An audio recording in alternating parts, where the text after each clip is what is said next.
to find, all by design, feeling all this power, reckless and devour, traveling the sound, never backing down, wanting to find more.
Wanting to find more.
pull it up, and looks like we are all set. We're looking good over here. And that is good. So let me make sure that everything looking good right here. All right, yep, we are live. We're set. We're good. What is up, dudes, dudettes, and all the beautiful people at the interwebs? You already know what today is. It is Saturday, so it's time to go beyond.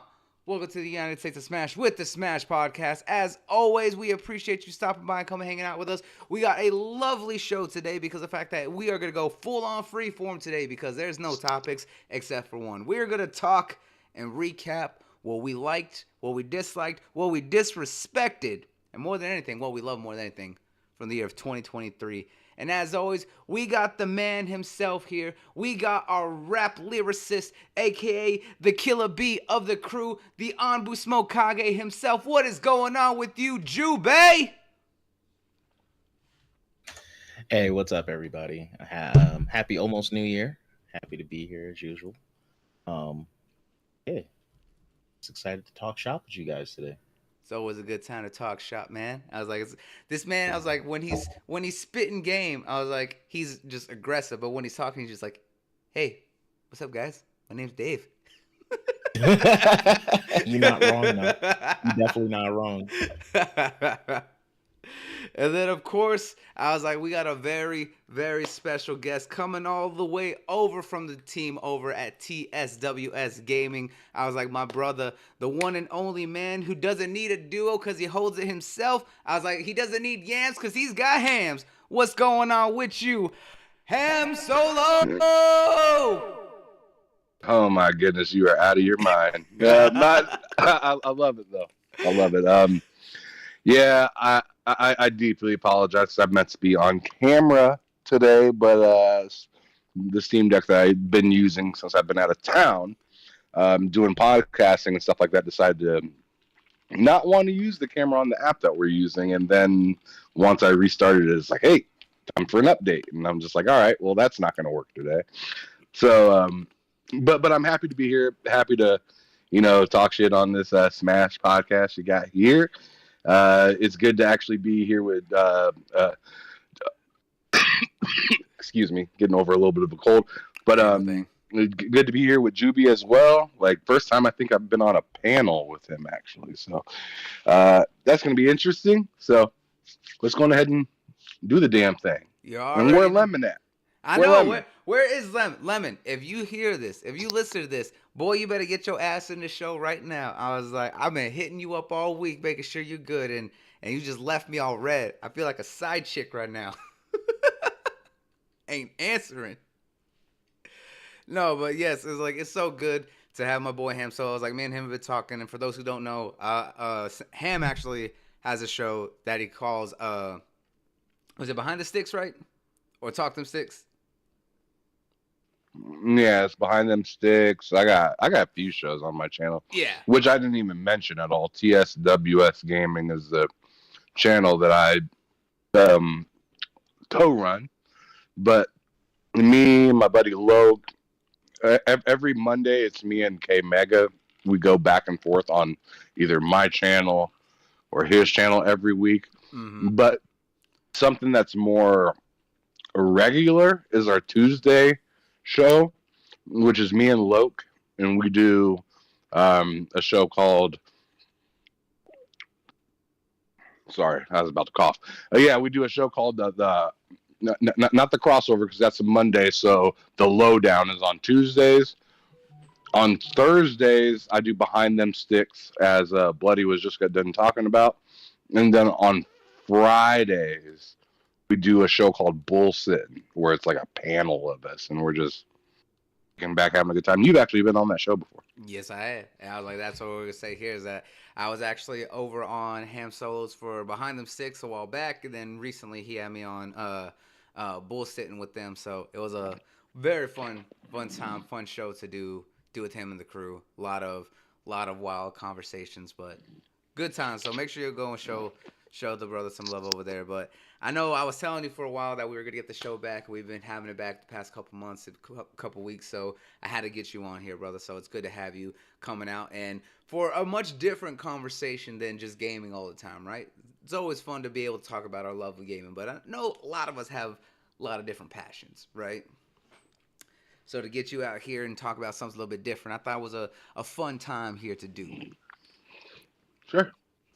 All right. So first up, for those who may not know here, I was like, give us a little bit about you here, Ham, my man. I was like, and what is your history when it comes to pop culture? I was like, did you grow up reading comics? You watched a lot of anime, manga. What really got you into this side of the nerdiverse? Man, it's video games. It wasn't really TV shows or books or comics or any of that stuff. I've always kind of been, I guess I'd call myself kind of a basic bitch when it comes to watching a lot of different like TV shows when I was a kid and like anime. So like when I was a kid, Dragon Ball Z was really big. I hated Pokemon. That wasn't my thing. I was one of those like I was kind of a jock because I played football. I did track. I did sports and stuff like that. I played basketball. So, oh shoot, okay, there we go. Woo, that was rough.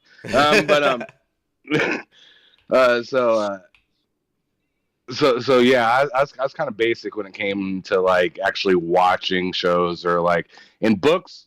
Out of the question. I was a jock. Like I didn't want to do anything that had to do with books, man. I was completely out of there with that.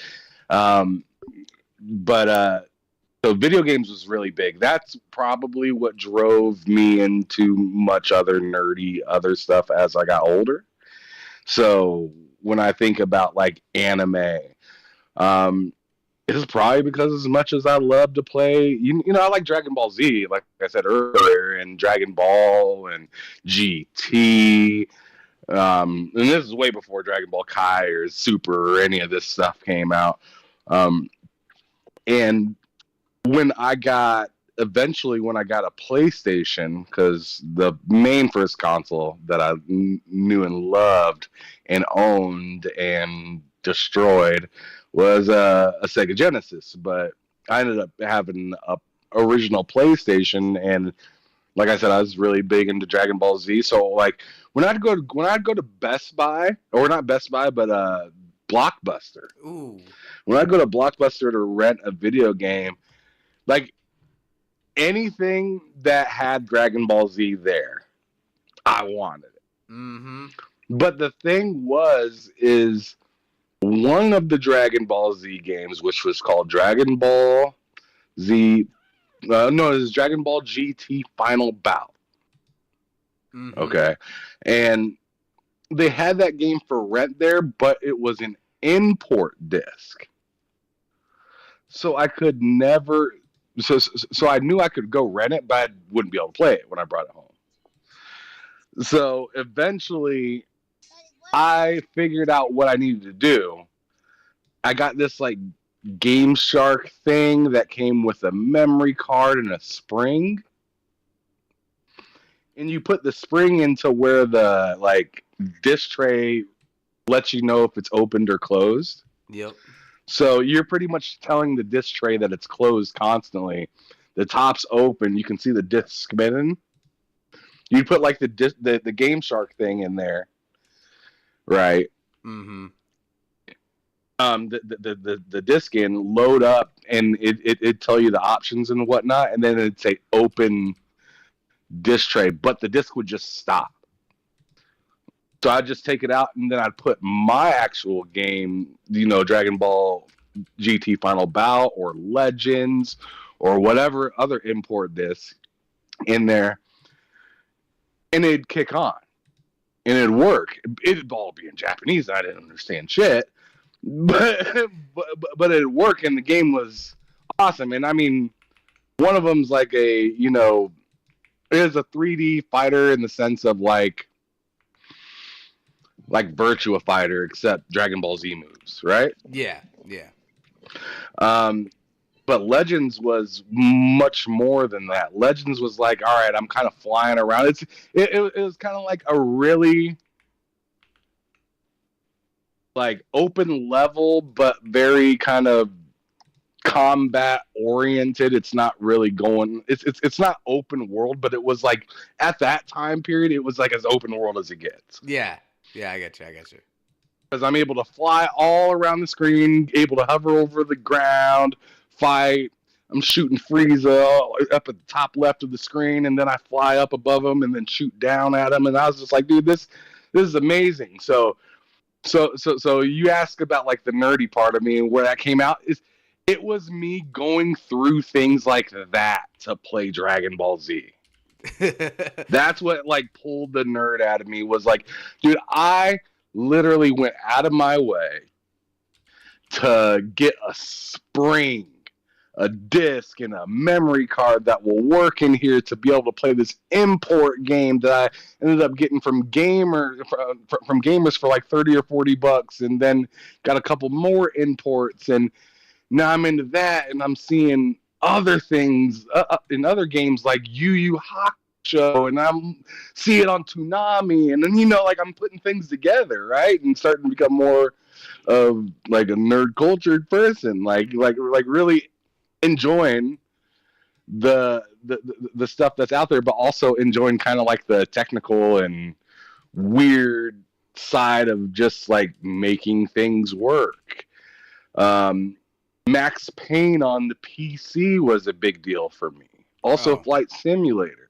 Yep. Because in the midst of me playing those games, my hard drive like went kaput, and I had no idea how to do anything with computers. I could just smell a fire, and I opened up my PC and was freaking out, and I seen there is a big old like fire gash like right down the center of the hard drive. Like the hard drive was about to light on fire. So I ended up replacing that, continue playing those. Unreal Tournament, man, like I'm telling you, like I could try to like force in like, oh yeah, I tried to like get into model making, and I had a few different comics or something like that, but I'm not gonna fraud the nation. Like I'm not into any of that stuff. I've always been into sports pretty heavy, so I'm pretty excited this time of the year because of all these bowl games. Basketball's pretty hot right now. I didn't care about the in-season tournament, and the NFL's popping. So like this is awesome time of year. Presents everywhere, and video games have been like ridiculous this year. So yeah, man, my whole thing that got me into like wanting to figure out more, do more, be extra with it, it's video games. It literally is, because everywhere, any facet of my life that I go back and think of, I can tell you the video game I was playing around that time.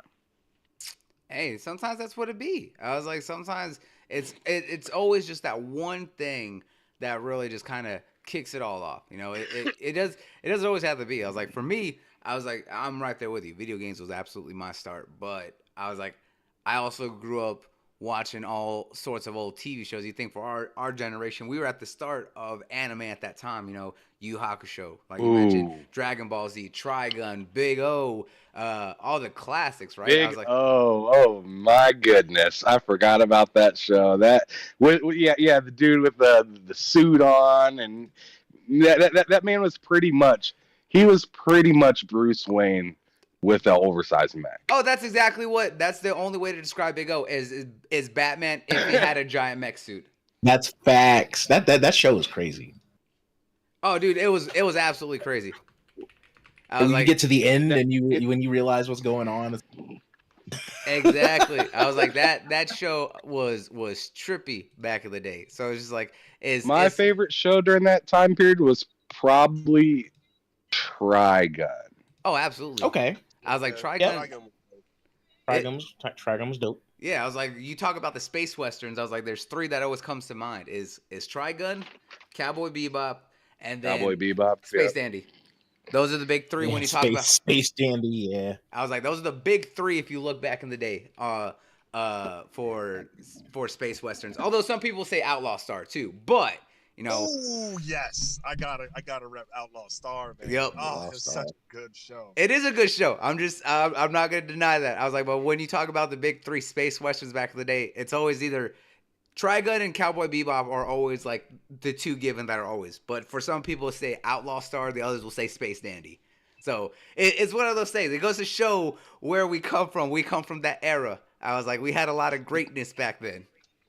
Man, I still remember just the music in my head of when Knives comes out Ooh. Yep. and he's about to go in, like he starts holding his arm and he's freaking pissed, Mhm. and he is about to light his brother up in his arm, because they're, because like plant, right? Yep. So like his arm grows and gets all big and it turns into that massive cannon, and or actually I think it was both of his arms. Yeah. Yeah, Is No, what- no, no, no, no. is what- If he had both guns, then yes. You had Yeah, it the was guns both. with Yeah, the- yeah. Yeah, and I still remember just the beat of that because it was like a techno beat that he had with it during that time. Anytime Knives showed up, there was that techno beat that came on, and it was just, I don't know, man. It just like pulled me in so good. What was like the $1 billion double dollars that they were after with Bash the Stampede, man. That shit was insane. Oh, I absolutely. kind All of of those wish, I episodes kind of were wish wild. Legato's character model was for Knives because I thought he looked tighter than Knives.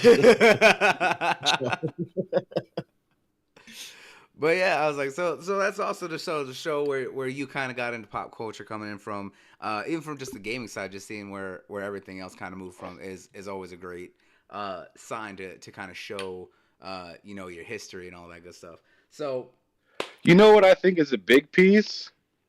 I've always been a underdog favored guy. I always favor the underdog.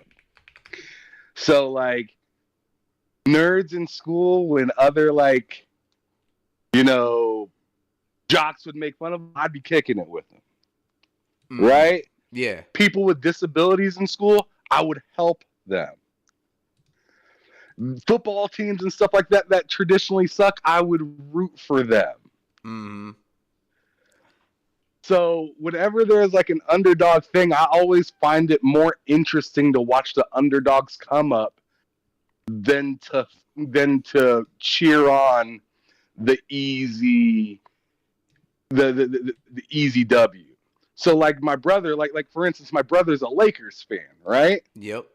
And I'm just like, all right, what are you, a Yankees fan too?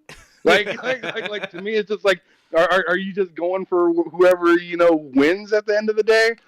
For me, it's like I want to see somebody that stinks or isn't the best, like maybe third, fourth, or fifth place, Mm-hmm. come up in the ranks. And honestly, like that's partially what helped me become as big of an Xbox fan that I am today. It's because I've seen the way that they rolled out, and I was a naysayer when they first rolled out because I had a GameCube, and the next thing I wanted was a PlayStation. I got the GameCube damn near at launch. Yeah. And yeah, I was kind of a naysayer because I was just like, PlayStation has the DVD drive, which I'm missing on my GameCube. I wish I had that, and it seems to have all these games and whatnot. But I'll never forget, I went over to my buddy Darren's house, and he had an Xbox, and I had never played one, and he was trying to get me to play Halo, and I was just like, okay, a shooter game, big deal.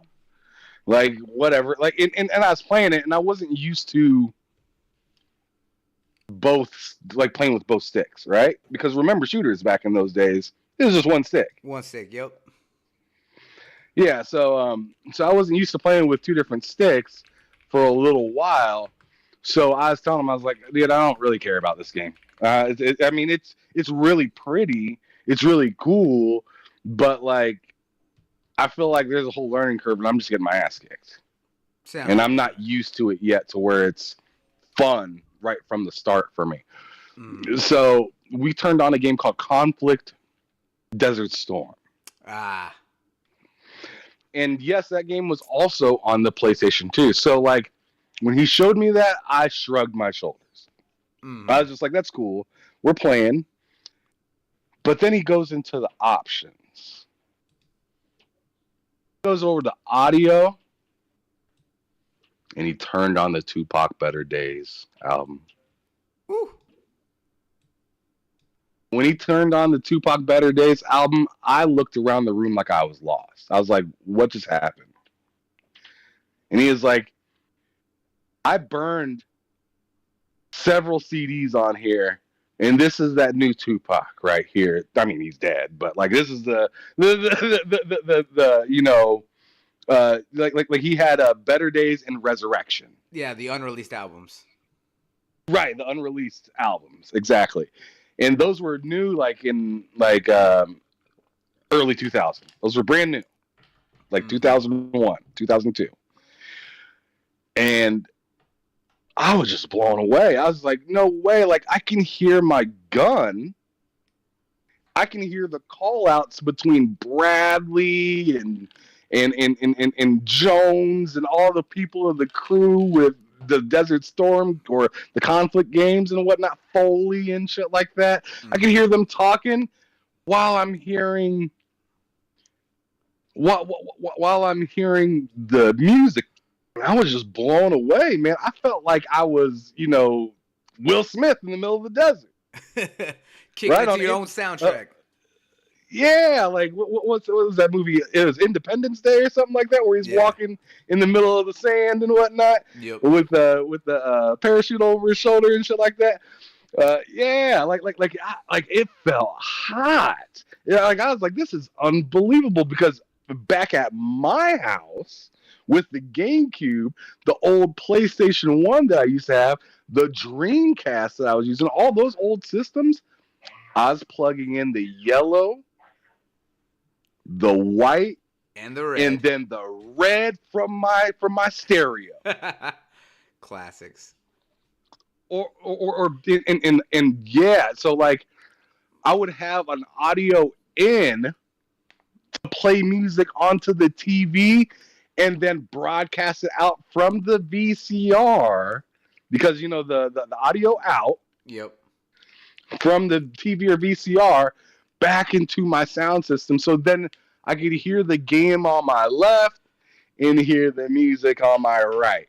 But the Xbox brought it together to where I didn't have to have two monos. I could have a full stereo and hear the whole game and everything.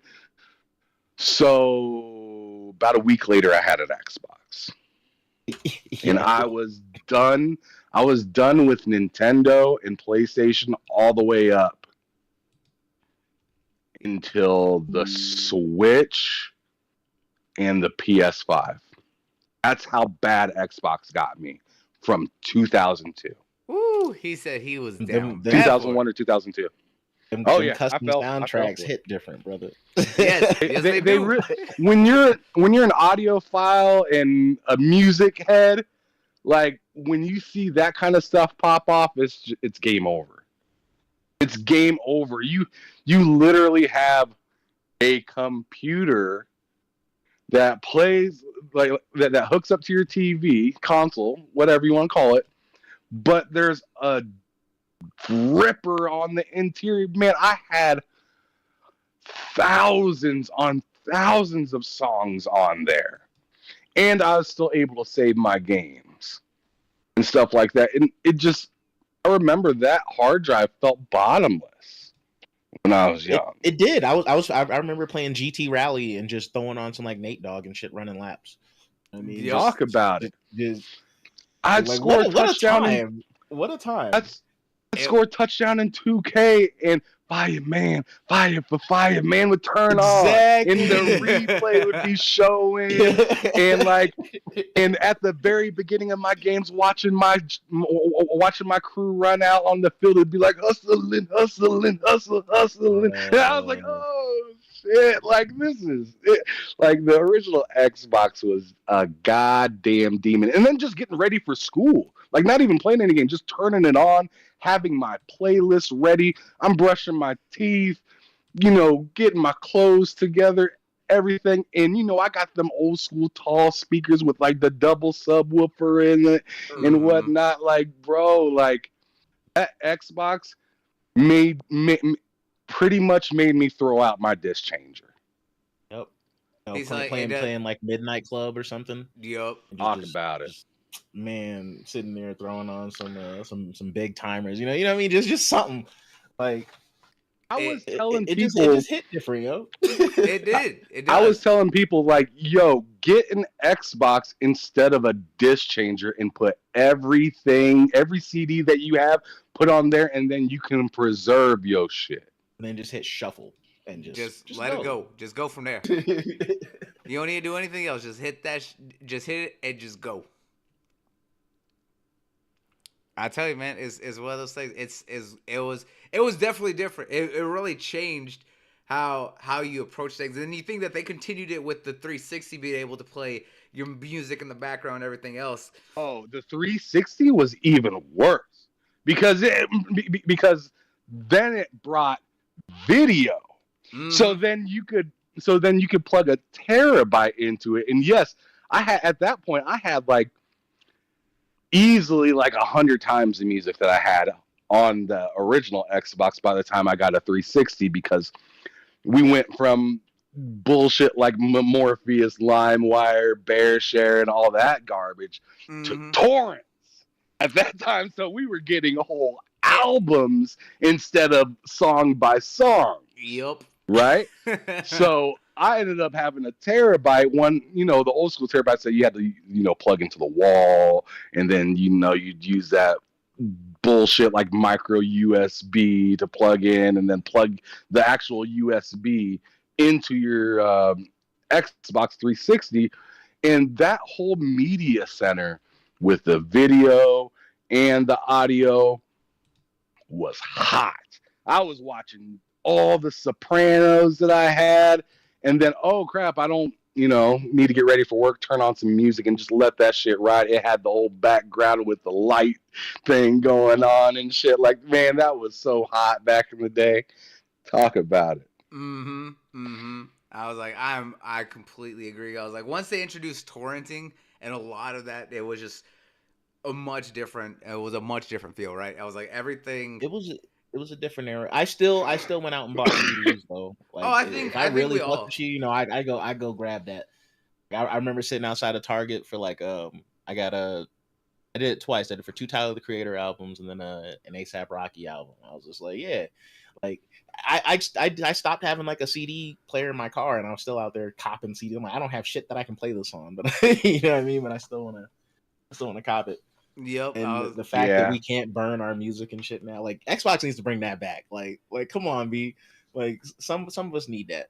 I mean, I don't deny that. I was gonna say it was literally one of the things that we all love the most is being able to have that music playing in the background. Bring back them custom soundtracks in a big way, yo. Yep, for real. I was like, it was something so different, and it was just great because I was like, you talked about how you would play it with custom tracks when you were playing your racing games. It's like I remember doing that in a lot of like the old Need for Speed games. I mean, we all know that Underground 2 had probably one of the best soundtracks for Need for Speed, but I was like, but still being able to customize and doing your own soundtrack or something like that, it's like it's nothing. Midnight Club did that too. Yep. I was fucking with Sega GT. That was it. That was it. Sega GT 2002. Yes, the pack in, the one that was Jet Set Radio. Demon. Yes. Yep. Like, it was that joint. That joint right there. Yes, sir. That game was a problem for me, like a legit problem. And it was so dope because like you'd go through the menus and whatnot, and then right when the race started, your custom track would kick on. Yup. And then right when the race was over, the custom track would kick right off. And it'd go it felt so much like Gran Turismo during that time on Xbox. It was wild.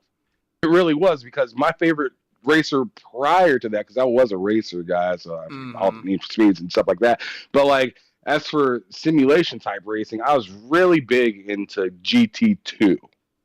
I had the Scudo Pikes Peak. I had that crazy van that went like 200 miles an hour in that game. I had the Grand Sport, the Toyota Castrol, Supra. I had all of that stuff on GT2, and getting into Sega GT, it was like a little bit of a lighter version of Gran Turismo, but it was still like, if you need that fix, you can get it here. And you really did, including, I mean, that was the one thing that was a big deal for me with GT2 was plugging in, like I told you, having the audio one way and the other way so I could hear the music, because some of those races be long, right? Some of those races be real long, so you want your own music. Yep. You don't want to hear what's going on in the track. But Sega GT gave it to you. Yes, they did. So them long tracks weren't a problem anymore. I'm listening to whole albums. Yep. I was like, as you do, I was like, that's what you got to do. You be able to, because especially when you think about those, right? You're talking about tracks, and this is why I loved like the original Crew, right? With what Ubisoft did is that they have those cross country races that will literally take you like an hour and a half. So be able to have a soundtrack that you want, that you control, that you put together, that can last you that whole time is great, right? It's one of those things that just really makes it feel so custom made for you to be able to enjoy it your way, not just like, oh, this is the only soundtrack that you guys have. Not that some of them don't have great soundtracks, but to be able to make your own for your own enjoyment, I was like, it was different. Oh yeah, I think it would be amazing. I don't know what kind of game. Maybe, like in my opinion, a perfect game to do this for would be like Flight Sim. Okay, hear me out. Flight Sim gets a contract with like Spotify, right? And you can listen. I mean, obviously, you probably can't stream. Right, because it's their music or whatnot, licensed music and stuff like that. But at least to be able to sit down and like have a flight go on, and then whenever something kind of comes up in the comms where like you need to like talk back or go to the right channel to hear what's going on at that airport to be able to land and stuff like that, the music kind of dims out. And I think that would be like a good game to kind of try out. Mm-hmm. The mixture of music and ambience and kind of merging the two together again, and then possibly taking that idea to other games. Mm-hmm. Maybe a Grand Theft Auto will then allow you to start listening to certain pieces of Spotify. Maybe it's just only the podcasting section of it or whatever. But I don't know. I just think the integration of music, especially music that we all know and enjoy, needs to be integrated back into games somehow. And I agree with whoever said that earlier, that we need like custom tracks back. But I feel like it needs to be implemented in such a delicate way, like the Xbox implemented it with like NFL 2K5 and Sega GT, to where it's like not overpowering the audio of the game. It's actually mixed in there, riding with it. Yeah, it's riding with it. No, I agree. And that was Jube who said that. I was like, that was his love right there. You need those. Oh yeah, you need those. That was literally a selling point, bro. Like. Seeing some grindy ass games, nah, throw on your custom soundtrack. You good? Like, yeah, now we can just turn on Spotify, sure, but like, I don't own that shit. Yeah, it's just like it's just not the same. Yeah, it's not the same. It really is not the same. It's just like, yeah, it's great and all, but it's just like I wanna do it my way within the game. Let me do that. Now that we had a whole conversation about music, go old school right there. I was like, I gotta ask you, for you, Ham, I was like, what movies have you seen this year? Which one really stuck out? What is one movie that you saw that you absolutely loved this year? Can it be a classic? Hey man, if you want to talk about a classic, I was like, you can talk about a classic. Or does it need, or should it be new? I want to see what movie came out this year that you liked here. Movie that came out this year that I liked. Man's going deep into the memory banks right now. Oh man, yeah. Oh man.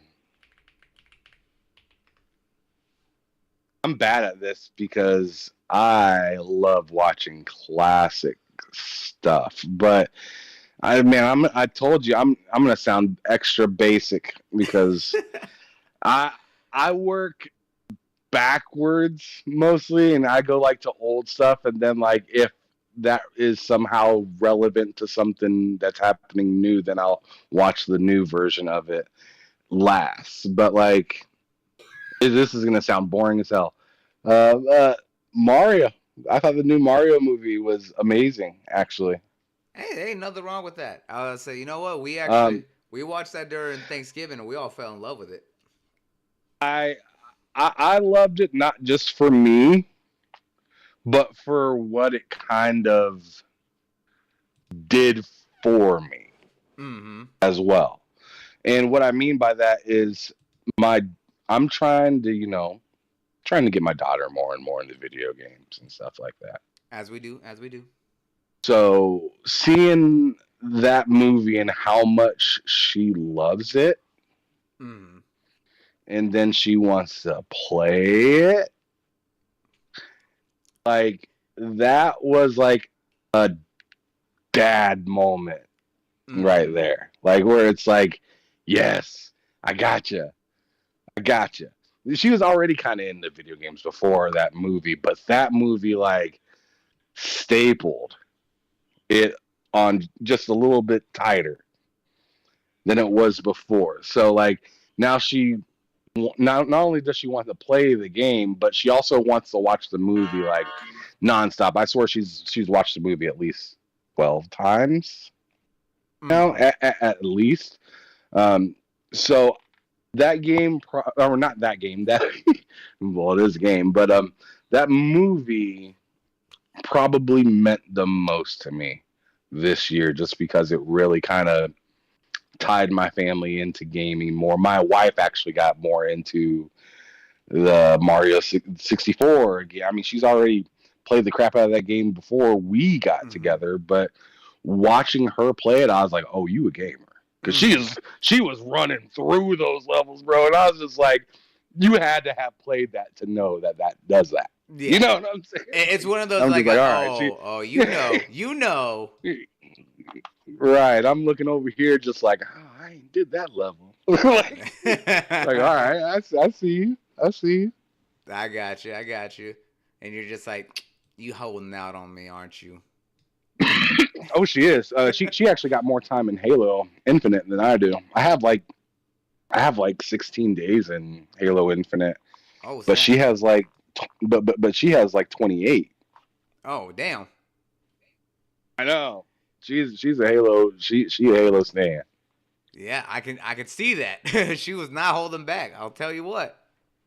Oh shit! That ain't got nothing. That ain't got nothing on both of our numbers on Ark Survival Evolved though, bro. Oh my god, dude! like I was like, that's love inappropriate. Yeah, I'll say gotta love Ark. Ark is one of those games that you'll lose your time in. I was like, I can't do official servers because that shit takes way too long, right? I was like, sure. Especially to tame anything. So me and my friends, we would always make our own private servers. We would take, increase the taming speed and a lot of all the other good stuff and all that. But you know what? I was like, we would still spend so much time, and I was like, and half the time it's just like one person's dedicated to building, while everyone else is just like, hey, can you go get a bunch of this stuff? I was like, all right. 4 hours later, just come back. Yeah, go get resources or dinosaurs. Exactly, just hauling stuff. I was like, we just take like a whole like convoy of dinosaurs and be like, all right, I'm gonna load stuff up on you, load stuff up on this one, load stuff up on this one. All right, time to come back. 3 hours later, she's like, what you got? I was like, what do you need? I was like, I'm gonna start making everything, and then 4 days later, over the weekend or whatever, it was like we got this massive structure built. To be like, all right, we're done here. Let's go find another spot to build something. I think of it, and this sounds silly, but I think of it as if it's like a prehistoric Oregon Trail, but we finally made it to Oregon. Right? Okay, that's fair. I'm just doo-doo water at the game, bro. I am terrible bad at games like that. You suck at survival? Is that what I you're saying? do. He's like, listen, Yeah, if you survive in real life, absolutely. I'm not gonna last. He's like, It's really a team game. It's really a team game. If you can do everything alone, it will just take you forever. thousands of times longer Uh-huh. than just having like maybe 2 other people. If you have 3 or 4 other people, then you're building, like, imagine somebody building a house versus somebody building a downtown. That's Mhm. what that's what it's like. That's exactly it. I was like, because like I said, I was like, one of my friends, he would do all the building. Like he was just like, all right, he's like, I'm gonna turn off no clipping. He's like, and I got an idea for a building. He's like, I just need you to go get stuff. I'll be like, all right, bet. So I was like, I would make all the weapons, all the stuff, tame everything, and be like, all right, I'm gonna go resource collector for the next 3 hours. Come back, bring them everything, and then 2 days later, it's like we got this massive structure. So there's specifically an area that we would always go to that we nicknamed RG Isle, because that's where you could find all the RG birds, right? Is that there was just this big flat land with this big ass rock in the middle. I was like, and it was before they started, like, it was right next to the tundra area in the north, right? So we would always go to that rock. Okay. And we would just tame a bunch of birds. So it's just like, all right, we need to go flying. We got a bunch of birds. We can just fly to wherever we need and just set up stuff around. But we would always go to that rock, and we would always turn off no clipping so we could build this massive structure that kind of like wraps around the rock, making it seem like it's like this whole thing that's wrapped around on the side of a cliff. So we had like a little landing deck to land the birds up there. We had this whole built fence all the way around, so that way we can have all the big dinosaurs down below, all these massive gates, and then we had like different levels for different structures, and like where we would store everything, and this multi beds and all this stuff. I was like, we would always go there every time, and he was just like, I'll build because I know how I like it. He's like, I'm gonna update it too. He's like, you just go get the stuff, and I'll be like, all right, bet. Oh man, yeah. Building in that game was hella creative, although it looked Janky as like hell. if you were just it did, and at the same time it also looked very boring when you first start. Yeah. But if you get a little bit of creativity going, you can make an insane looking place. And I actually built one building on an official server from the bottom to the top of where the world like doesn't Goes in. allow the barrier Yeah.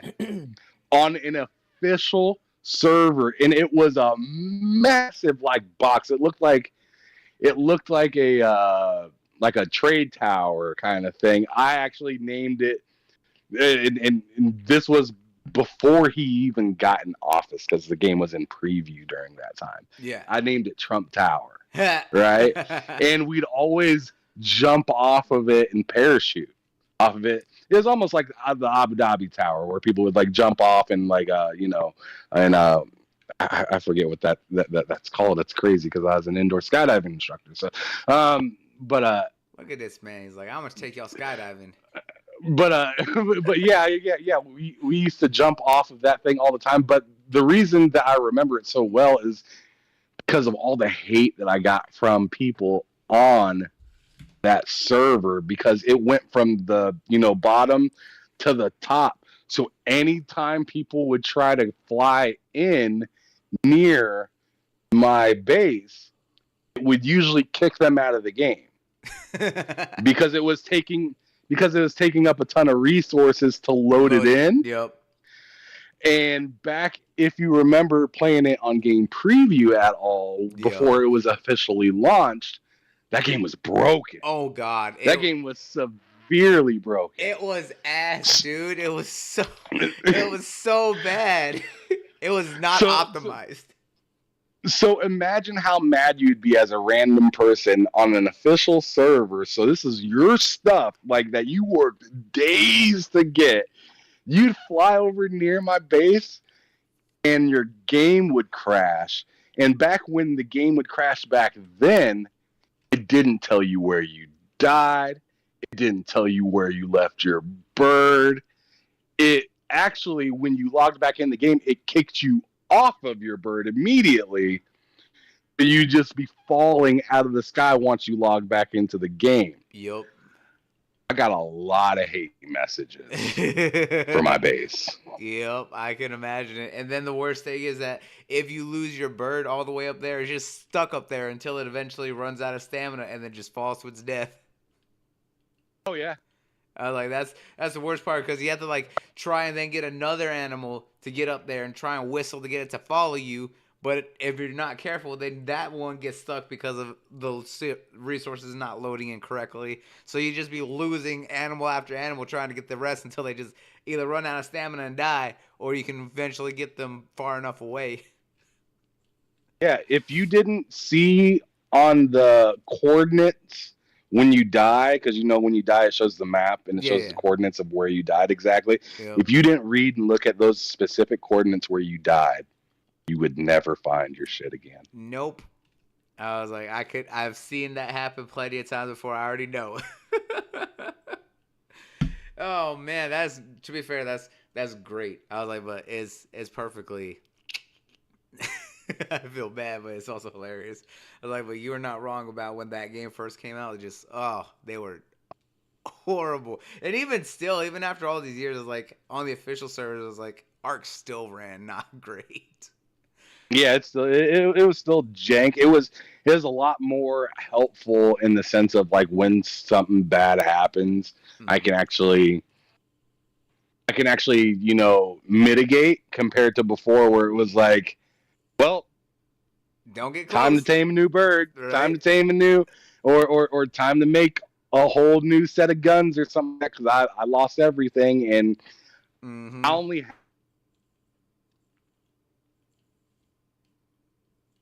Oh, Uh-oh. I think his mic cut out. Oh, looks like he lost out for a second. Oh, no. Oh no, that's right. I was like, oh no. Well, this is a pain. Oh, there he goes. I was like, oh Yeah, I don't know what happened right there. I don't know what happened, but anyways, so yeah, you'd only have like 20 minutes to find your stuff.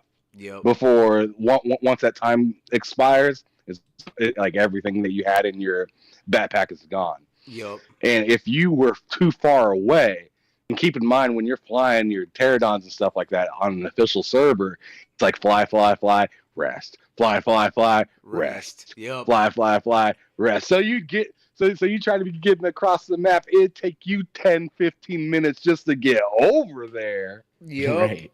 So then you got 5 minutes to find. You are stressed. Yep. Bro,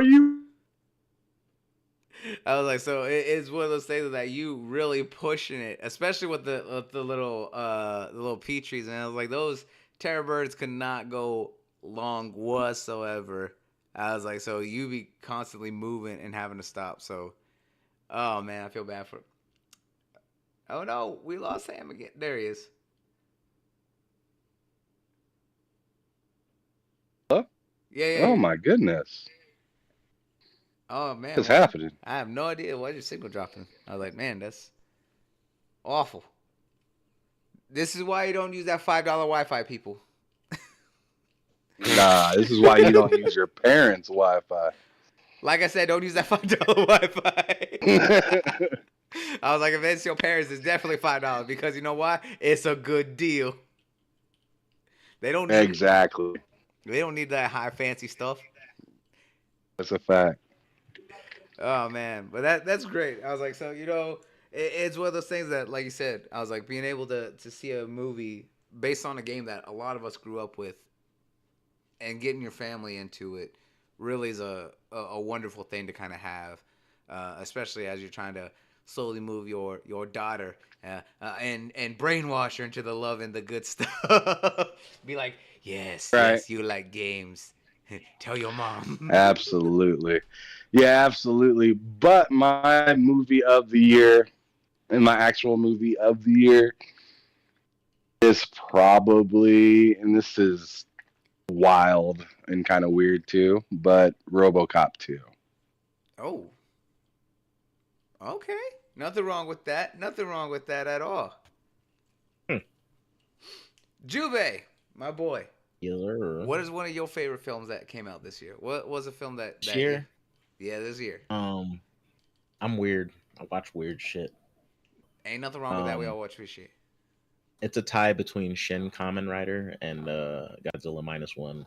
Bro, that's not even weird. I was like, yo, I would agree with that 100%. Shin Kamen Rider was amazing, right? I was like, and also Godzilla minus one is also just great, but that's because of the fact that it's a continuation of Shin Godzilla. And I was like, we talked about this all last week. I was like, but the fact is, Shin Kamen Rider was just absolutely phenomenal. I was like, it was absolutely over the top brutality as you would expect from something like that. And that's what it should be. I was like, you're talking about people that are legitimate hybridized cyborgs. I was like, they're punching normal people. I was like, they're squishy. They're gonna turn into fleshy meat sacks and explode. I was like, that's what I would expect out of something like that. Yeah, man, like I'm happy. Like I feel like there's been more experiences this year for sure, which isn't not normal. Like we just got a fuck ton of games this year. But I too took my daughter to see Mario. She also loved it. She was already like playing like Minecraft and stuff. Really likes Mario Kart, and I'm just glad that I got to share like something like that with her. And I haven't gotten around to playing Mario Wonder just yet. I But have not either. yeah, I'm looking forward to it. That's a bet. That's a bet. I was like kind of looking at what I loved throughout the year, man. There was so many good films for me. I was like, and I agree with you. Like Shin Kamen Rider is up there. Godzilla minus one is just simply like phenomenal. But I mean, if you didn't, I was like, even if you didn't watch Shin Godzilla, I was like, it was still great. Surprisingly, everyone forgot too that Shin Ultraman came out at the beginning of the year, and Shin Ultraman is just another amazing series. Honorable mention. This was the year of Shin films. Oh, absolutely, and that's all. Godzilla minus one should have just been called Shin 2. I was like, it could have been. It could have been. I was like, so shout out to Hideaki Anno, man. I was like, writing all of those, just being absolutely phenomenal, was just great. And then, of course, for all of us who probably love Marvel and love comics, I was like, there was a Spider-Man Across the Spider-Verse. Spider-Verse came out this year, and that was just simply amazing. But I mean, Into the Spider-Verse, the first one was an amazing animation film. So what they did to step it up with Across the Spider-Verse, I'm not surprised. I was like, and it was amazing. And they still have one more to go. I'm really looking forward to how they close out that whole trilogy series of the Miles Morales animation films. I haven't seen the second one yet. Oh, dude, it's so good. Like, yes, I can't. The animation style makes me sick. Oh, really? So that like kind of like claymation. Get motion sickness. Yeah, like it's too much, and I can't watch it. That's completely fair. I was about to say, I know like some of our community members can't play a lot of like first person shooter games because they get sick from the motion sickness from being in first person. Yet they can do other things, like they can drive in first person, do games like that. Yeah. But shooting it's a very weird thing. Like I couldn't even use the skin in like the Spider-Man game. Like when they put it in Spider-Man, I couldn't use it. Like it was too much. That's completely fair. I would say so. I get that. And you know what? Honestly, I enjoyed the Dungeons and Dragons film. I was like, Honor Among Thieves was actually really hilarious, and I enjoyed it a lot. As someone who grew up playing Dungeons and Dragons, that was a very accurate love letter to how a session of Dungeons and Dragons can go off the rails almost immediately and just be ridiculously stupid in the best way possible. I was like, there was just so many good films, honestly, this year that came out, and it's kind of hard. And I was like, and that's not even thinking about, other genres. We had John Wick 4. John Wick 4 was absolutely amazing because of the fact that it's the team behind John Wick don't miss. They keep doing it and it keeps coming out great. I was like, shit. I was like, probably one of my favorite anime films that came out this year because y'all know I love kaiju. Y'all know I love mechas. I was like, Kofi's not here to be able to talk about it too.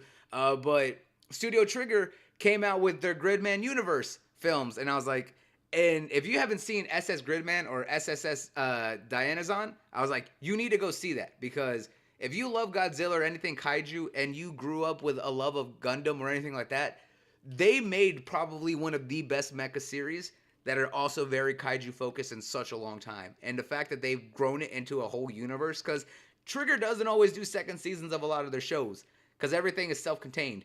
But that one being its own universe is phenomenal. Just like we're finally getting a season 2 of Panty and Stocking with Garter Belt. I was like, I loved Universe, even if some people said it was bad. I was like, no, you just don't appreciate what Trigger does. I was like, Trigger's very much for their fans. I was like, so there was just so many good films that came out this year. And you got to look at even like horror films. Like you had Megan earlier this year. That was really good. You had Evil Dead Rise. Oh my God, dude. Evil Dead Rise was amazing. I was like, I love Evil Dead, and I have always appreciated the Evil Dead series, but Evil Dead Rise was just so damn good. It was, honestly, it surprised me with just how good it was. You know what I'm saying? Have you seen Evil Dead Rise? Oh, no, I have not. Oh, dude, you're missing out. What about you, Ham? I was like, do you watch a lot of horror films? No, I don't really watch any horror films that much. I haven't been into watching horror films since I was like a little kid, and like Candyman and It and stuff like that. Oh, really? I was like, that's crazy. I was like, to be fair, I was like, Akuma's a massive horror fan, so I always watch a lot of horror movies because of her. But some of them are just so good. Like Megan was actually like really good, but so was like honestly, it was just amazing just how good Evil Dead Rises. Because I always loved Evil Dead, right? I was like, but you think that Evil Dead was always kind of like a horror comedy, right? It was kind of always over the top, like super gory, but also Yeah. just like ridiculously funny at the same time. But what they did, Yeah, Evil Dead. I've seen some Evil Deads. I haven't seen anything from them since like I was in grade school, but like I remember Evil Dead and like Army of Darkness and stuff like Yep. that. oh dude, Army of Darkness is another classic. Most people don't realize. Do you know that there's an Evil Dead comic series? Yep. I wouldn't know. He's like, nope, I don't know.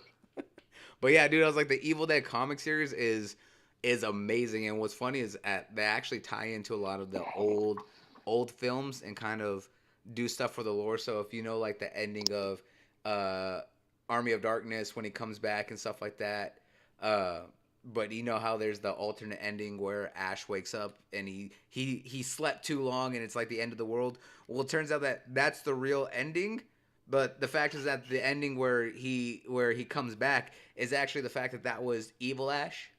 I was like, that wasn't the actual Ash and stuff like that. So when he wakes up in the future, it's because evil Ash woke up before him and came back and destroyed the world. I was like, it was very interesting the way that they played out that comic. I'm just like, yo, this is dark and twisted. I was like, I love it. That was wild. Oh man, but like with all films, I was like, there's always some goods and there were some bad ones here. I would say, so I need to know here, what was your worst film or what was your worst show here? And anything. What did you dislike this year so far, Jube? I tend to not bother watching anything that's gonna upset me. He's like, I don't want to watch stuff that'll make me sad. Damn, what is like the worst thing that I watched this year? Even if it was something that you were hyped for and it just came out and you're like, man, this is awful. It's like, why? Fuck.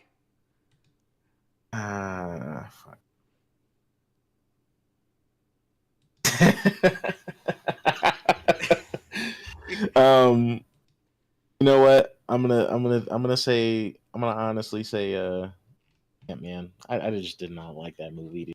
And I didn't like it. Quantumania. Yeah, nah, I'm good. Like that's literally the worst thing I've seen this year. I also haven't watched a shit ton of movies, so Oh man, I was like, you're gonna have to step up next year. yeah, here's hoping. Yep. But you know what? I can understand that. I personally liked Ant-Man. I thought it was enjoyable, but then again, I just like Paul Rudd. I was like, and I think he does a great job. But it could have been the fact of just like the story itself. I think was probably weaker out of a lot of the other films. So I can understand that. What about you there? Nope, I lied. I also saw Haunted Mansion. Trash. A gutter trash. Absolute. Just like the first movie. Just like the first time they did this. Absolute garbage. He's like, wait, I just remembered. He's like, this film, awful. He's like, throw it out. Throw it in the trash. Oh, no. What about Like that? Like I had literally suppressed memory of me even watching that. Like just He said suppressed memories. so yeah, Haunted Mansion. You know, you can go ahead and take Ant-Man out that list. It's Haunted Mansion, easy. Oh, damn. You said easy. What about you, Ham? Have you seen anything that you were just like, man, this is awful? It's like, get rid of this. Take it out. Unfortunately, I don't really think I seen anything that I was just like, wow, this is the worst thing I've ever saw. Not and see, with a lot of those things, when it does happen, I usually erase it and I don't remember it. Everyone over So here, like, does everyone just have like a Men in Black, just like eraser light, and just be like, you know what? Bro, Dragon Ball. Well, I'm not done. Never happened. It never okay. existed in any timeline. It never That- fucking happened. that goes without saying. That movie was fucking is dead. That movie was like the epitome of what gutter trash is. So, like, what a waste of money. But I still did have something. I still do have something that I was like exceptionally disappointed in. Okay, what was that? And I'm sure a lot of people would disagree with me on this. Oh. But The Last of Us TV show. Oh. I don't disagree. And to me, it's not that. I thought the stories behind the characters were pretty good. That wasn't the problem to me. My problem to me is there wasn't a very big focus to me on struggle. Facts. To me, it was just like all sad story. But like I remember in the game, I felt like I fought to get to the next moment to have those type of feelings. Like I felt like I deserved to have those feelings. There's only like one real episode that whole season that felt like, okay, like this feels kind of like a good and interesting, powerful part of the story. And that's when little bro turns. Oh, yep. Right? Yeah. So like the lead up and then that happening to me was just like, all right, well, this was a decent part of the struggle, but still I kind of felt even at that, I felt like it was just given to me a little too quickly. Because, I mean, you can damn near count on one hand the amount of clickers that was in that whole season. And it's just like, they're doing more, they're showcasing more of the people killing themselves Then the clickers. than the clickers. And the clickers are supposed to be what makes like the whole world so inhabitable. Mm-hmm. But for some reason, the TV show makes it look like the people are what's making the world inhabitable, and the clickers are just an annoyance that just so happen to be around. Right. Yep. Like there was no stakes. Like almost what are the stakes here? Like the clickers were almost like a mouse in your grandma's house. Right. Where it's just like when you see it, you're freaked out, you don't like it, you want to kill it, but 80%, 90% of the time, you're never gonna see it. Yeah, that's 100%. I completely understand with that here. So that to me was probably, of all the things I was hyped to like digest and talk about, one thing I noticed is I was really happy with the storytelling. I didn't care that Bill was gay. That wasn't a big deal to me. I thought it was a really good story. I thought the little bro turning, I thought that was a pretty good story. I'm not gonna lie. Everyone hyped up the end with Joel walking around the hospital killing. I thought that was one of the worst parts of the entire show. Ooh. You took the sound away, and you just have him peeking around corners shooting people. It was as, I don't know, it felt like, I mean, cue the Vin Diesel moment or the Rock moment. Mm-hmm. Right. Where it's just like, it felt like a hot moment for John Cena. That's what it felt like. Like, it wasn't like I understand there was supposed to be the emotion attached to it because he's going to go get Ellie and like depart. Yeah. Right? But when I played that part in the game, I fought through that part. And like it wasn't a explosion, it was kind of a slower burn. Mm-hmm. But in the TV show, it's like cut to where he takes Ellie. And then, all right, now he takes Ellie. He has everybody at gunpoint, kills the doctor. No, okay, now let's do a bunch of like shortcuts of him leaving the hospital very violently. Right. And then it was touching what they did with, him and the woman, the Fireflies girl, I can't remember her name. Marceline. Where then, yeah, when he eventually, took her down. Mm-hmm. Like, that was touching, but it just felt like somebody hit fast forward and I was right there. Mm-hmm. I felt like, and I know this is probably a budget nightmare, but have you ever seen the RoboCop TV series? No, I don't think I have. Nope. It is ridiculous. And each episode's like an hour apiece. Mm-hmm. But there's 20 of them. Right.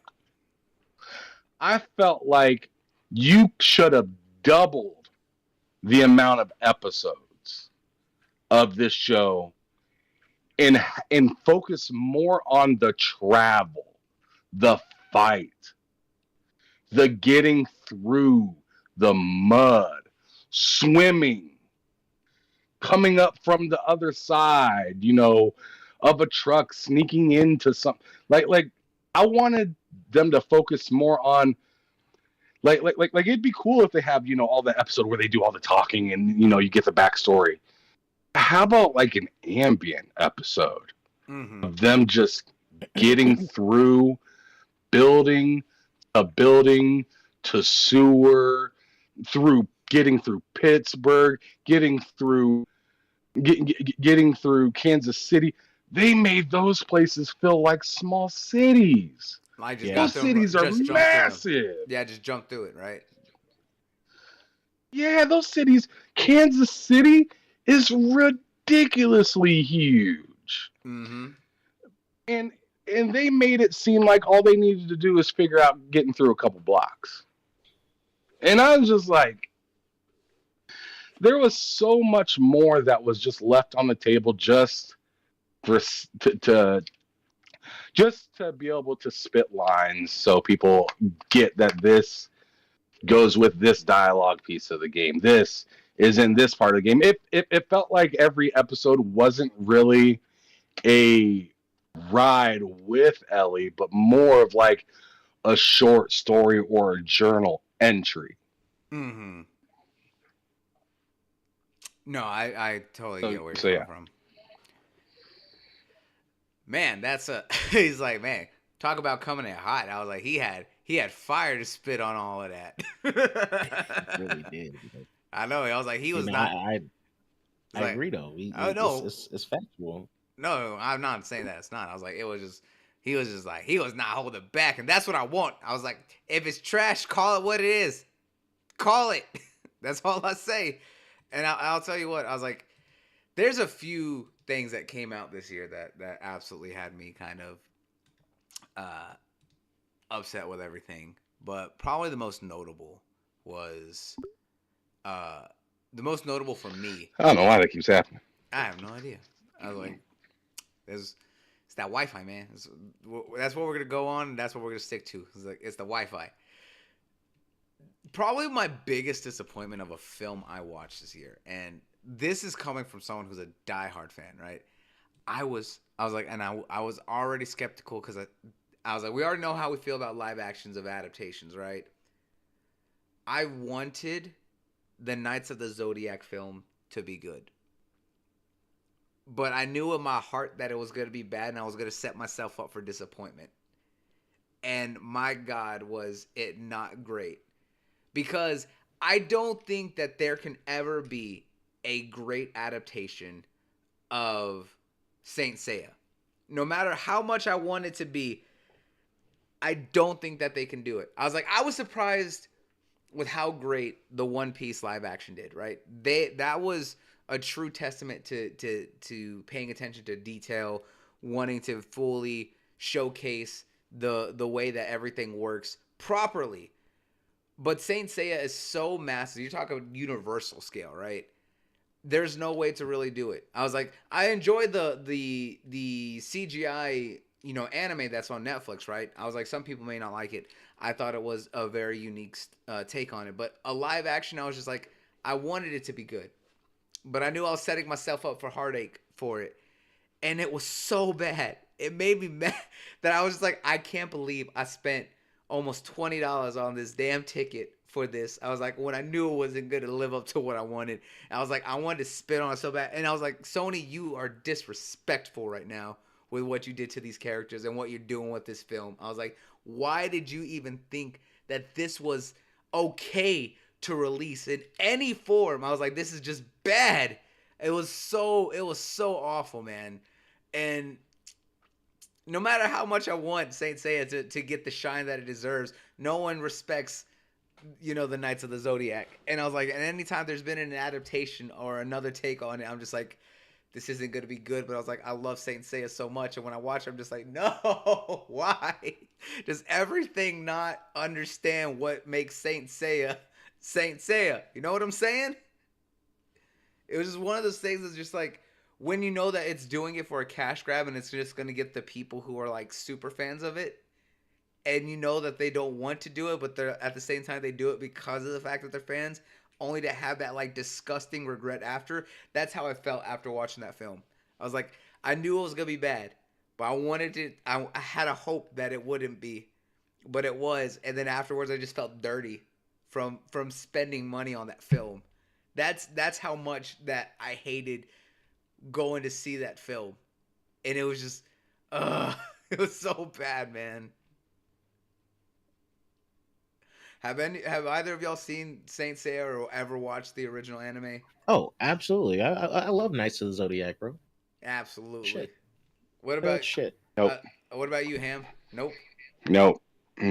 Oh, dude, if you want to talk about classic, like great shonen animes back from when we were younger, Saint Seiya, you have to watch Knights of the Zodiac. I was like, the original series goes hard. You're talking about a man who can literally outdo every.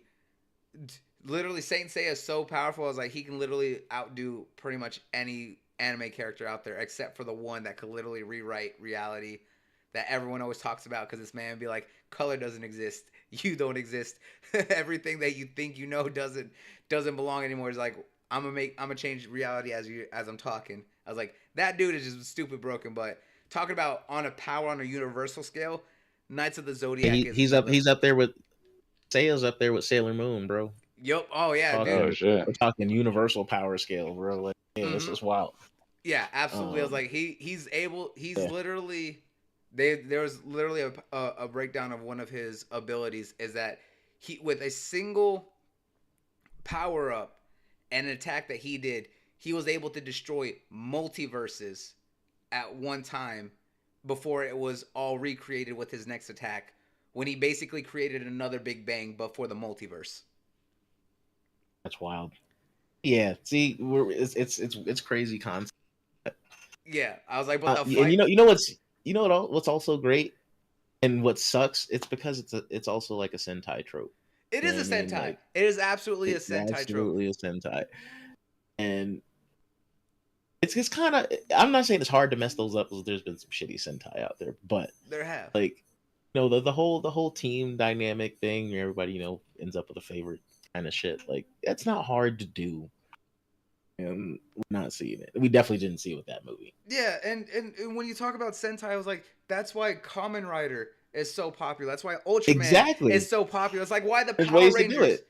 I was like, there's ways to easily do it. And when you're looking at abilities on high scales, it's like that's what Ultraman all is especially with kaiju fights. I was like, and then when they start going into the cosmic side of things, and you're having multiple Ultraman at the same time, I was like, so many different power scales and so many different ways to do it. I was like, and they've made that work. It's like, how do you mess up something like Saint Seiya, which follows the same concept of like Power Rangers and everything else with the Sentai? I was like, it's right there. You have a blueprint across almost 80 or 60 years, right? I was like, ever since the 60s and everything else came out, I was like, you have it all laid out and you just blew it. Is what makes me so mad. Yep, not hard. It's really not. I was like, if you haven't seen Knights of the Zodiac, go watch it. I was like, the original anime still goes hard to this day. Talking about like animation and fights that still hold up. It's like why Yu Yu Hakusho still holds up to this day. Is that it was just that good when it came out. Probably some of the most iconic like abilities of all time too. I was like, seriously, half of just Pegasus's abilities is just amazing. Yep. Broke character. Broke character as hell, but I mean, that whole verse is busted. Oh, bro. Like, absolutely. you gotta be broke. You gotta be. I was like, well, you look at Cygnus alone. Cygnus is underrated but broken. I was like, and that's not even looking when you look at Andromeda and like Dragon, right? I was like, when you start looking at everyone else in all of their zodiacs, it was just like everyone has some sort of busted powers at some point. Yeah, it's like the Fist of the North Star. It's like, either you got abilities, bro, or you're fodder. You're like, get the fuck out of here. Exactly. I was like, if you don't have some sort of martial arts, you getting bodied. You getting turned into goo half somewhere in the wasteland. I was like, don't run into anyone as soon as they mention they got martial arts. That's one of those things when you hear it's like, oh, he's a martial arts master, and they're like, martial arts doesn't mean shit. It's like, no. It's like as soon as you hear that, it's like, I'm out. I'm going. Bye. That's what it is. Like they say, when you know that man's got hands and you think that you can take him, and it's just like, you don't understand. It's like, nah, I can still fight him. It's like, all right, your funeral. That's what it is. Oh, man, that's why I love when people talk about when they're just like, what character you think can win in this fight? And they're like, I can take him. And when they describe, it's just like, nah, I still got it. It's just like, all right, you about to get bodied, but all right. But out of all the movies this year, that one has to be probably my biggest letdown. And I'm going to also say for a TV show, I was disappointed heavily with Secret Invasion from Marvel. from Disney Plus and everything else. Don't get me wrong, we all love Samuel L. Jackson, but for them to really drop the ball on what made Secret Invasion so good really kind of upset me. Like, don't get me wrong, yeah, they did right trying to follow the Skrull storyline, but Secret Invasions was literally all about, hey, everyone that we already know was already a Skrull. There was like no spy thriller and what was supposed to be an intense spy thriller storyline, right? I was like, they focused on the humanistic aspect of the Skrull, of the Skrulls and their struggles and everything, trying to adapt on the world. That's fine. I was like, but it's still not a spy thriller. I was like, I want the spy thriller aspect of this storyline. You're dropping that part, man. It was one of those things that just like, this isn't what the story is supposed to focus on. Like, I get that they're adapting it, but it's still like not even remotely close to what was going on in that that storyline. Like, it felt like they took the name of the adaptation and not really what made that adaptation great. Like, everything else they've adapted, yeah, it's different, but it feels right. This was one of those ones where I felt like they significantly dropped the ball on it. Have y'all watched Secret Invasion or anything like that? Nope.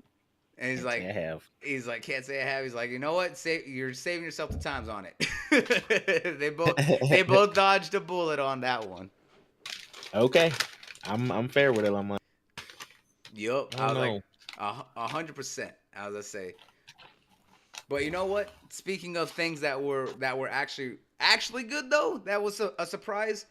Has anyone seen the Teenage Mutant Ninja Turtles movie?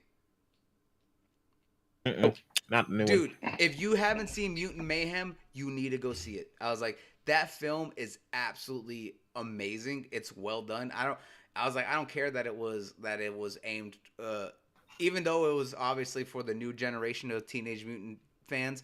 I was like, it was really well done, and a lot of people that I know up from New York loved the references and humor in it that only New Yorkers would get, because when they were talking about it, they're like, hey, yo, if you're not over here from the tri-state, I was like, you're not gonna get these.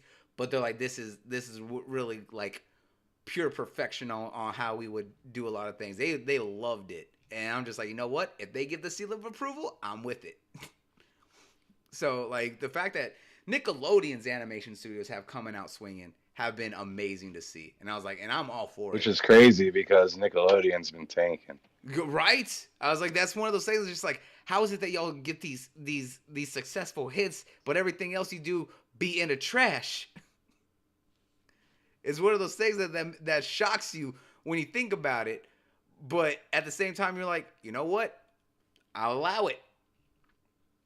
Yeah, it's almost like a know better. Like, you guys knew better, and you finally showed us that you knew better. So continue. Exactly. I was like, and I know for you earlier with Ham talking about some of your favorite like games and stuff like that, when we were talking about like adaptations, I'm gonna be 100% honest. Netflix and Capcom have been killing it the right way. I was like, if you haven't seen the Onimusha anime, you are doing yourself a disservice, because the Onimusha anime is fire, like straight, well done fire. Talking about probably one of Capcom's most underrated series out there. I was like, Capcom, you need to reboot Onimusha at this point. I'm telling you, I was like, it needs to happen. I was like, y'all proven that y'all can make great hack and slashes again. I was like, and y'all got an engine that can handle the horror aspect of it and everything that they got with Ari. I was like, I don't know why they're holding back on not remaking an Onimusha series. I was like, with the anime proving it, I was like, yo, there's so much hype for Onimusha. I was wondering if that, because I'm not like super like into all that stuff, but I was wondering when I seen that on Netflix if that had anything to do with, yeah, it's based on the other. Yeah, it's based on one of the characters from the games.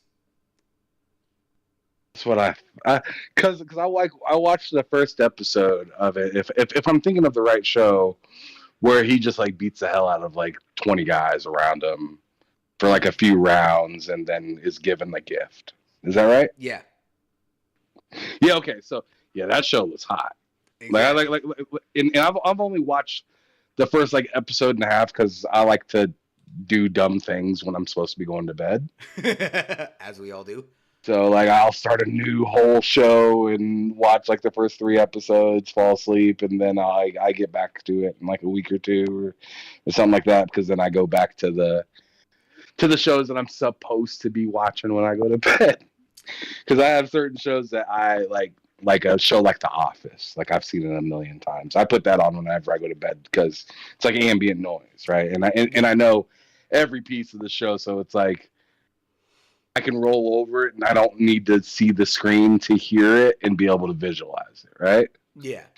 But like a show like Onimusha, like man, I was tuned in and I was like, dude, like about halfway through the next episode, I turned it off. I was like, dude, I can't do this right now. I gotta go to bed. You're like you're all focused on it. You're like, I need to watch this. You're like, no, I can't. I gotta stay back.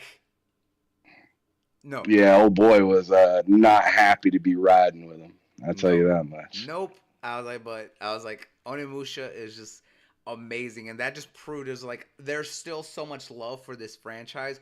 Why are y'all just sitting on? It's like the Castlevania series. I was like, literally, I watched Nocturne, and oh my god, it was so great. I was like, it really went out there and showed everyone why Richter is probably everyone's favorite Belmont across all the Castlevania games, even though they completely changed a lot of the story. I was like, it was still well done.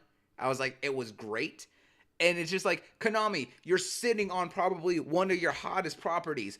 Why are you still doing nothing with it? I was like, this is why every other publisher and indie studio out there is making their own Castlevania game, and they're making bank, and you're not. I was like, you need to step up your shit. I was like, that's why Igarashi, I was like, the man who made Castlevania popular since Symphony of the Night, went off and started his own studio and made the Bloodstained series, and that's been so popular. I was like, because not only does he have the old school 8-bit style with Curse of the Moon, he also has the like 2.5 3D version with Ritual of the Night and stuff like that. I was like, so it's just like everyone's banking on Castlevania because everyone knows that there's Castlevania love out there except Konami. I was like, they're all so stupid with it. I was like, in Capcom, you've been stepping up the right way. Focus on it. It's just like why everyone asked for Dino Crisis. I was like, people still like dinosaurs, damn it. Give us a horror game with dinosaurs. Well, see, like to me, the bottom line with stuff like that, though, is like they see that people are thirsty and they're gonna literally wait until they figure out a way to monetize it properly to then deliver it back to you because they know what you want. Like, and I feel like this goes with any genre of entertainment is like they know what you want, but they got to figure out how to capitalize on it and make it somehow better than the last. I mean, if people were doing things for the love of doing it only, then they would probably go bankrupt. But for the fact that they but for the fact that they get all these backers for certain things, well, once they put something out that's a love letter to something, and then they notice, man, well, we left all this money out on the table, then, and see, this is my issue, is then they turn it around and sometimes they piecemeal stuff out, or like what you were hearing about, Spider-Man, how it's going to be like $50 for like 3 pieces of what would be a whole good story, possibly. But they need to figure out how to monetize and get money out of it. So it's taking longer. It's going to, the story is going to unfold longer. And it's just all these extra hoops, but they also couldn't get that level of quality if they didn't do it that way. So it's like, if we want to give these love letters, we have to kind of, it's like, robbing Peter to pay Paul, right? Yeah. You kind of ruin it in a way, but for the longevity to keep it around, and hopefully whatever you do that is, quote unquote, ruining it or making it take so long to load up and get done isn't so detrimental to the IP itself to bring it to its knees. Yeah. So, like, how do you, like, you look at something like, we just got done talking about The Last of Us, right? Yep. Pedro Pascal says he's too busy to come back and do Last of Us Part 2 right away. Is he too busy, or did he just not get offered the right amount of money? Well, to be fair, I will say that that's kind of definitely a mix of the two. Let's say he's a hot commodity right now, so he's probably doing a lot of projects or being asked for a lot of projects. He is, but hear me out on my point though behind Mm-hmm. it. PlayStation or Sony or Neil and the boys, they want to put out a quality product, right? Mm-hmm. But how do you replicate? You usually can't replicate with the same exact playbook as before. Yep. And that's and it's unfortunate. Oh yeah, and you can't use something that people have already seen. I was like, with Last of Us, everyone has pretty much played through that whole game multiple times, or maybe once enough to get the story. They know the story in and out. Yeah, they can do the more on the backstory of the characters, but that can only go so far. That's why I think there's more interest in, like, what me and Jube talked about a few weeks ago. Look at the Fallout TV series, right? That one I think is going to be very interesting and really well done because, one, they've already shown that they have an attention to detail. They want to focus on getting the right aesthetic.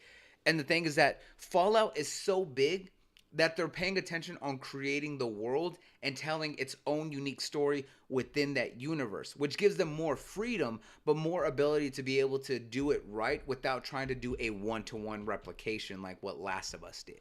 And I think that's what's hurting them, is that when you're trying to tell a story that people already know, that's not always gonna stick with people because they're like, we already know this. We look at Dragon Ball Z, right? How many times have we seen that story of, the Namek saga, the Boo saga, the Frieza saga, all of that, the Android saga, time in and time out. I was like, every time they make a brand new Dragon Ball game and stuff like that, it's like we're seeing the same 3 story arcs that we know in and out.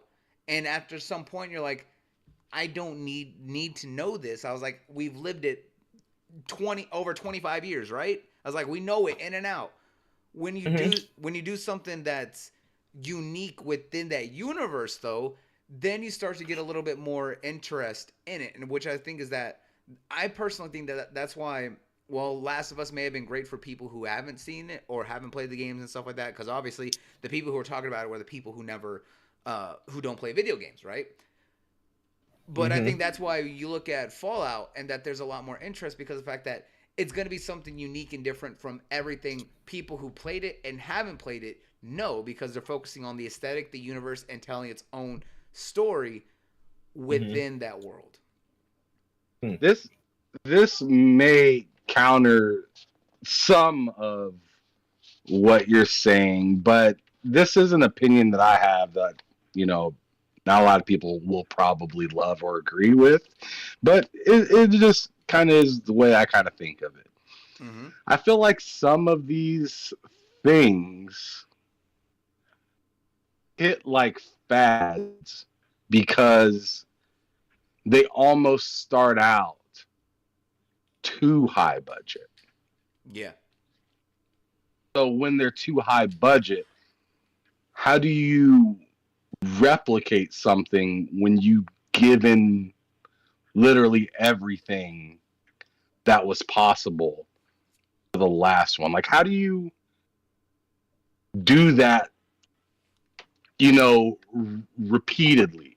Mm-hmm. As to where we look at certain IP where it's like, man, they got it out the mud. And it's like that story, although it was good, there was jank to it. And as time went on, they cleaned it up. And although those stories are still great and like cult classics, but it naturally rose into mainstream on its own. Mm-hmm. Because there's the nostalgia behind it, there's that jank part behind it, but then there's the perfection now that we see.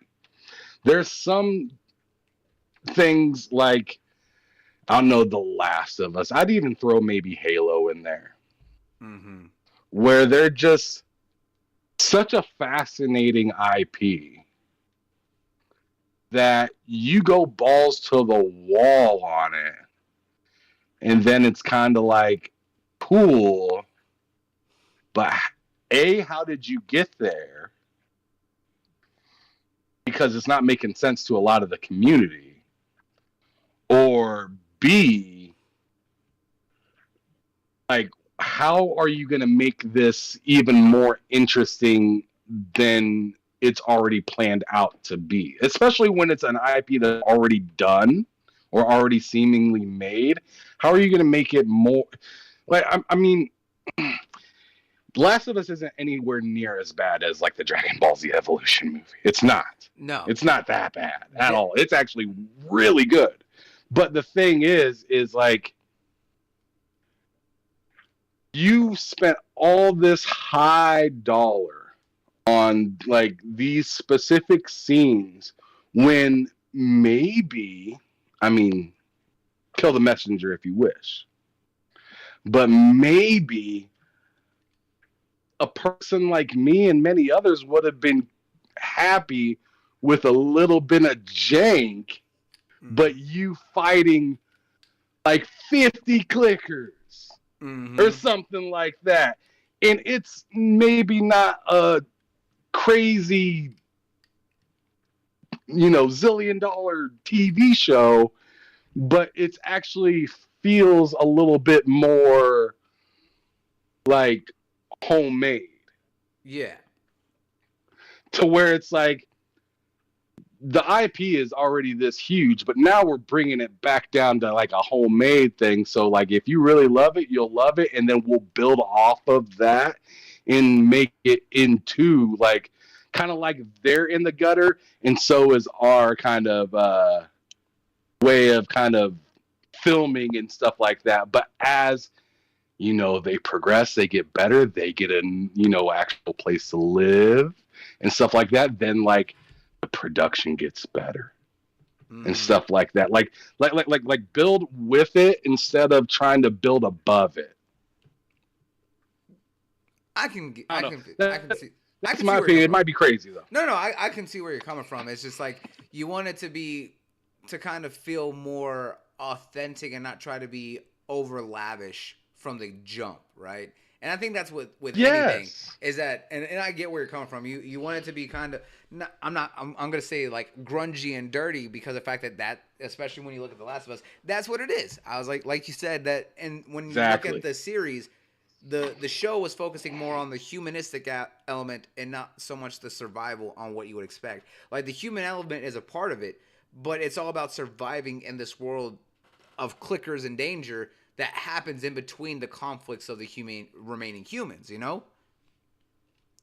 And it didn't really showcase 100%. That. So I get where you're coming from on that. And no, I can definitely agree with a lot of people throwing a lot at it from the jump and it feeling like a fad, right? Because they just wanted to make it big, pretty, all this stuff. Like, say what you will about the Halo series. I enjoyed it, but I know that it's not obviously lore accurate. I enjoyed the hell out of it. Yeah. But I'm just like, this isn't the Master Chief I know. It's a lot. Yeah, exactly. It's like, it's a lot, but it's just like, this isn't the Halo we know. This isn't the Chief we know. It's going to be different. Visually and, everything else that went into it, it is a phenomenal series. You cannot deny that it is not spectacular looking. I was like, the effects are phenomenal. The models and everything they did, the fact that they recreated physical working, Spartan suits, outfits, everything else, the warthogs and making as many replicas and stuff like that they could to test to use for modeling for like the Pelicans and stuff like that. That takes a lot of work. But Bloody Nux, I tell you this much. You spent all that money to do all of that. Exactly. So now we can't get maybe a grunge version of the backstory. You have to give me all of these flashbacks. I don't want flashbacks. You want I want to see him grow as that part and get up to there to where those Naruto type flashbacks make sense and they hit a little differently. Because you remember, like, when you watch Naruto, right? Mhm. You see, like, the first, like, you see all of Naruto, and then you go into Shippuden. Mm-hmm. And then Shippuden will, like, you'll get into a fight scene, and then it will, like, flash back to, like, an original Naruto episode. Yep. And it's like, that flashback means so much to you because you went through that whole situation with that character. Mm-hmm. Compared to watching Halo and getting a flashback and being like, I don't really know where I am. Yeah, it's like you see Chief when he was training and everything else, or when he was living with his quote unquote parents and everything, right? And this TV series, it's like, okay, that's cool. We didn't see it, so I don't really connect with it. No, I completely 100% agree with you. It's why there's talks like for us, right? There's always been the talks of a Gears of War film, right? I want a Gears of War film. I don't want them to immediately jump into Gears of War 1. What I want them to do is I want them to show up to E-Day before it gets grimy, grungy, dirty all the way through. I want the human conflict aspect going into that. Because I always say... Yeah, like somebody's getting off of work, right? Exactly. Somebody's getting off of work of their regular day and, like, it's like 12 hours to... Exactly. said situation that brings you into the beginning of the game. And it's like a couple episodes that lead into that to where it's like, okay, now I understand this person's backstory and how they got into the core. Exactly. And one of the biggest things is that I say, if you want to look at a story to tell within Gears of War, I've read the books. I say a great introduction would be Dom and Marcus's early years by using Asphalt Fields. If you don't know what Asphalt Fields is, it's the story talking about when Marcus and Dom first ended up joining into the into the coalition of ordered governments, right? When they first became Gears. And the reason I point that one is because that takes place during the Pendulum Wars. And for those who don't know what the Pendulum Wars is in the world of Gears, that is when the Coalition of Ordered Governments, or COGS, was at war with a couple other countries and continents specifically over resources. And this was during what led into the Emotion Wars, when they were fighting over Emotion when that was first discovered, which... after the Emotion Wars, especially after Asphalt Fields, is what led into the beginning of E-Day, which we all know is when the Rise of the Locusts came. What an inopportune time. Like, y'all just got through beating the hell out of each other, and like literally like now in a very short span of time. Now we have to basically unite for the survival of our species against this invasion force that's coming from the ground, coming from underneath us, which is why I felt that having that story play out for a film to really set up everything that we know would be a great introduction for an adaptation of that series, right? Give us Asphalt Fields leading into the Emotion Wars and then show the start of E-Day. That would have that impact on everything when you start seeing Dom's breakdown later on, when you see Marcus's breakdown with his father and everything else, flashbacking to those early younger years, it would make so much more sense. I'd love the movie to kick off with Dom kicking it with his wife. Yes. I was like, what do you think that? I was like, Marcus and Dom were always together, like kicking it. Hell, even going through the wedding when Marcus was with Dom at his wedding with Maria before they had their kids, before he left to be a commando in the Gears army. I was like, I would love to see that before he had his kids and everything else, leading all up into that, because we know how south that went through. I was like, Dom would be probably the best broken character to do a film with. I was like, that man went through so much. I was like, if you can do a great portrayal of the drama of everything that he had to do throughout the entirety of the Gears franchise, that would be a massive like success. Yep. Heard. I was like, Backstory is important instead of fucking flashbacks, man. I hate when TV shows and stuff like that do flashbacks with no context. It's just because the fact that I'm they supposed use to it, kind of put it together myself. yeah, because they use it as a kind of like a fill-in, and it feels like a shortcut to kind of tell a part of the story. Like I understand that there's times where it makes sense and that it needs to be done, but other times I feel like it's so heavily used as just a shortcut to get around storytelling. You know, when you use flashbacks adequately and properly, it could be well done, especially if it's like, hey, it's a series, right? And you're going back to older moments and be like, oh man, now you really have the context on how this current scene is playing out because of this past. It's different when you use it in say like horror films, right? When they're like, oh my god, you know, they have the big twist and they do the flashbacks and they're changing the perspective of how you're looking at a certain scene, and you're like, oh man, look at the Saw films, right? Some of those have really great, well done flashbacks when you go back and look at other scenes, and it's a different perspective, and it's like, oh my god, it all makes sense now, right? That's when you can use flashbacks for storytelling in that aspect. Don't use it as a shortcut, as a, oh, we don't want to talk about this scene for or this small interaction from like 20 years ago, right? We're just going to do a quick little recap, 2 minutes, and then you don't have to worry about that ever again. It's like, well, now I was like, thanks for basically telling me that it was not important in the first place. Like I said, there's a lot of great films and stuff that came out this year, but there's also a lot that haven't properly utilized what they could be doing. And, you know, next year is going to be very interesting with already some of the films that they got coming out and already got planned. So all I know is that 2024 better come out swinging the right way, because I want it to be better than what we currently have. I was like, don't get me wrong, 2023 had some really great movies, and it also had a lot of awful films. I was like, if I can go down the list of my top 10, I was like, I'd probably have to make like a top 20, because anime this year alone has been nonstop greatness. I was like, it has been phenomenal. And I was like, and I would have to actually take time to make a list of animes that came out this year that I hated. So with that being said, guys, I was like, that is the 2-hour mark for us here. I was like, I appreciate y'all stopping by and hanging out with us for as long as y'all have. Y'all have been amazing as always. I was like, I got to give y'all that air horn, because without y'all, there's no us. So y'all support always means it, whether y'all are here for 5 seconds, 5 minutes, or 5 hours. We appreciate y'all all so much. Now, before we get on out of here, tell them where they can find you at, Ham, my man. Yeah, absolutely. Thanks so much for having me here. I'd love to come back sometime soon and do this back on camera and in a comfortable setting.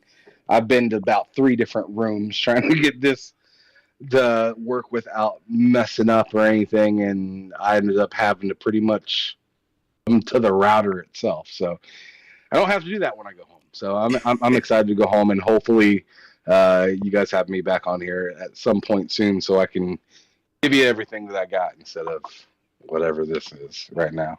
Oh, we would gladly love to have you back on, brother. I was like, so but I had a good time. Thank you. I was like, we'll definitely work that out to get you to come back and everything else, because I know we were having a lot of tech issues, but it's all right. I was like, we make it work. We do what we do here. I was like, but tell them where they can find you at, my man. Yeah, you can find me at TSWS Gaming on YouTube. That's where I do shows 3 to 4 times a week. I'm definitely going to start putting out more videos on there, because everyone tells me that I need to do more videos instead of just long ass podcasts. Mm-hmm. So I'm going to start doing that more often. And you should see that. That's my New Year's resolution right there. Get videos out at least 1 a week. Just put it out there. I'm going to go ahead and do that. I'm right there with you, my man. I'm right there with you. All right, so guys, if y'all haven't already, his links is down in the chat. Make sure you go and show support to Ham Solo. I was like, that is family right there. I was like, you're always welcome to come back anytime, brother. Whenever you want. I was like, you're always welcome to come on through. I was like, I'll let you know here. We'll talk and definitely have you back, especially when you're in your own office, to be able to do it the pretty way that you like to do. That's right. That's right. And of course, we got to give love to our local lyricist here. Jubei, my boy, tell them where they can find you at. Absolutely. You can find me at Jubei X Sensei on gaming platforms, Jubei Sensei on everything else, Jubei Jones on Spotify if you want to take a listen. Great show, guys. Great conversation. Ham, I follow you on Twitter. I'd be seeing your takes.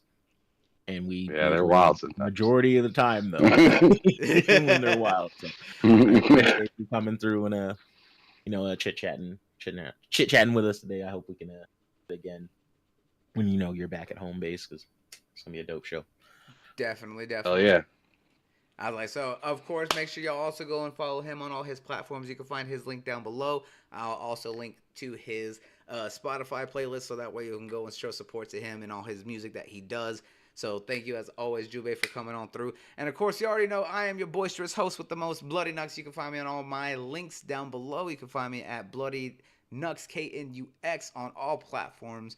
And of course, here every Saturday, running the show. Whether we got the crew or not, I'll always take care of y'all. And y'all can also find me streaming 4 to 5 times a week if y'all want to come chit-chat and talk gaming news, or just have fun while I bullshit around. I was like, y'all already know where to find that all here with everything that we do. But as always, guys, we appreciate y'all's support so much. Whether you're here lurking, working, or talking, it's always appreciated. But with that said, we'll be gone for the next 2 weeks because of the fact that we got some post-New Year stuff that we got to take care of. And hopefully we're going to be back with some updated new looks and got other things planned here soon. I was like, and we're also going to have some guests that are going to hopefully be coming back and not be dipping out on us at the last second. Lem. So with that being said, guys, we appreciate y'all so much, and we'll catch y'all in the next one. So remember to always stay beautiful, stay wonderful, and we'll see you then. Till then, later, everybody. Happy New Year, guys. Happy New Year's, everyone. Celebrate responsibly. I was like, or irresponsible if that's your choice, but we have no control over y'all. Y'all know. All right, let's take this out of here.